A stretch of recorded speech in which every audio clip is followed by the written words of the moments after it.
Did you know that over 60% of Americans have not fully paid for their homes? The average cost of a home is over $400,000, and not very many people have that much money saved up. So, how do they buy it? They buy it with credit. Credit is the measure of trust the bank or store gives to a customer for future payment of the money that they borrow for the goods they purchase now. Usually, the best rule for spending is, don't spend more money than you have right now. But there are some things you will want or need that are just too expensive to pay for all at once, and you might have to rely on credit to make the purchase. Credit is like an IOU. It allows you to buy something on the promise that you will pay for it little by little over time, instead of all at once. But sellers won't simply give their product to you based on your promise. Someone has to pay them now. Maybe it's the bank or a credit card company, but when you use credit, you are essentially borrowing all the money from someone to pay the seller for what you buy. This borrowed money is called a loan, and the person or business that you borrowed it from is called a lender. When you take out a loan or buy on credit, you owe the lender that money. They will keep track of this debt and how reliable you are at making your payments. If you pay that money back on time and in the amount you agreed to, you will have good credit.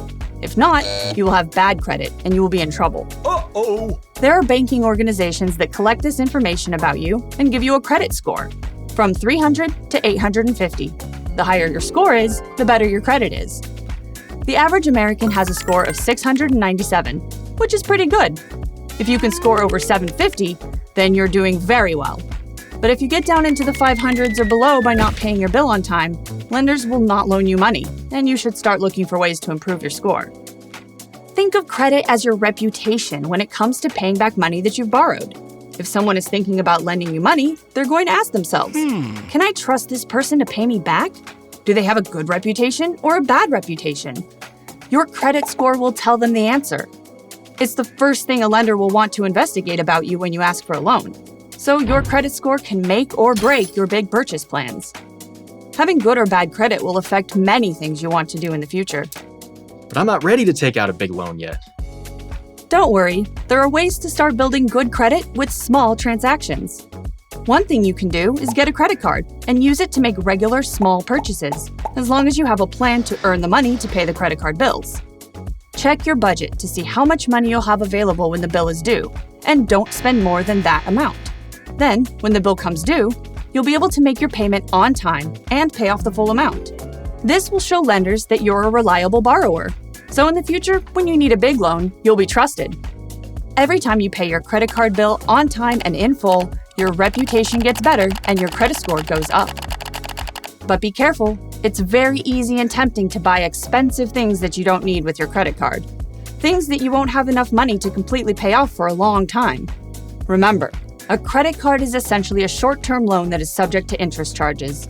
If you end up owing more than you can afford to pay back and you don't keep up with your payments, your financial reputation will get worse, and your credit score will go down. When you're stuck in debt like that, most of the money that you earn will go to pay for the old things that you already bought, and not new things. Man, that sounds miserable. It takes a lot of work to build your credit score back up once it's gotten too low, so it's best to keep it from getting low in the first place. So, even though credit is most important when it comes to big decisions in your future, it's never too early to start thinking about it and working on earning a good financial reputation. Establishing smart credit habits now is the best way to ensure that lenders will trust you when it's time to ask for a loan. Just remember, start small, be responsible, and you'll find that credit doesn't have to be intimidating. It can open up a lot of opportunities that will make life much better for you. Subscribe and watch more at PragerUkids.com.